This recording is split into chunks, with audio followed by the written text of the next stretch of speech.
जय श्री राम। पिछले भाग के अंत में हमने देखा कि लक्ष्मण जी राजा जनक पर क्रोधित हो उठे। उनका संपूर्ण शरीर क्रोध की ज्वाला के कारण थर-थर कांपने लगा था।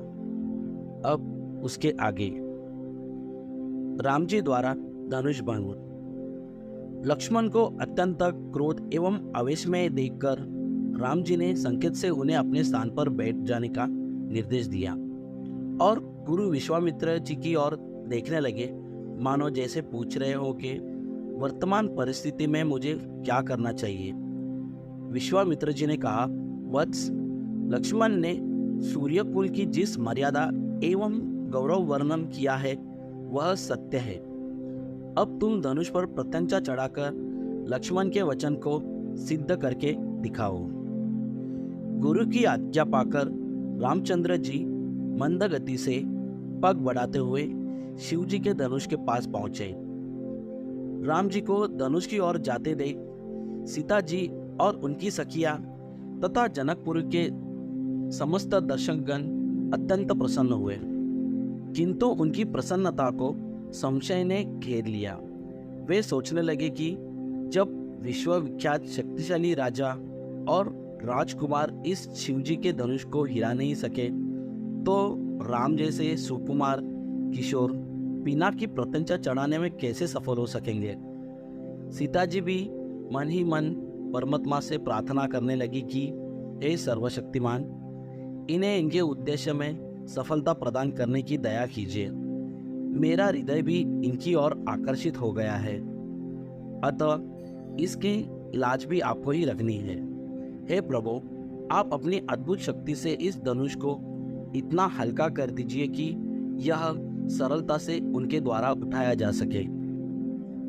धनुष के पास पहुंचकर राम जी ने धनुष को बीच से पकड़कर सरलता से उठा लिया और उस पर प्रत्यंचा चढ़ा दी। प्रत्यंचा चढ़ाकर जो ही उन्होंने धनुष की डोर पकड़कर कान तक खींची, त्यों ही वह धनुष भयंकर शोर मचाता हुआ तड़तड़ा कर टूट गया। उस नाद से अधिकांश दर्शक मूर्छित होकर भूमि पर गिर पड़े। सिर्फ विश्वामित्र जी, राजा जनक, राम जी, लक्ष्मण आदि कुछ ही ऐसे लोग थे जिन पर इस भयंकर स्थिति का कोई भी प्रभाव नहीं पड़ा। कुछ काल पश्चात जब सबकी मूर्छा दूर हुई तो वे राम की सराहना करने लगे।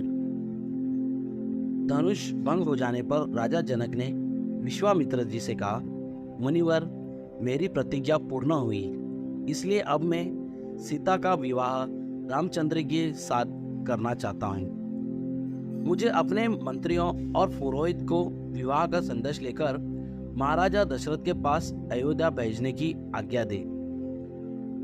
विश्वामित्र जी प्रसन्न होकर बोले, राजन, आपका ऐसा ही करना ही उचित है। अपने मंत्रियों को यह भी आदेश दे दी कि वे राजा दशरथ को संदेश दे दे कि दोनों राजकुमार कुशल पूर्वक यहाँ पहुंच गए हैं। विश्वामित्र जी के वचनों के संतुष्ट होकर मिथिलापति जनक ने सीता जी को बुलवाया। वे अपनी सखियों के साथ हाथ में वरमाला लिए मंतर गति से लजाती हुई वहां आई, जहां धनुष को तोड़ने के पश्चात श्री रामचंद्र जी खड़े थे।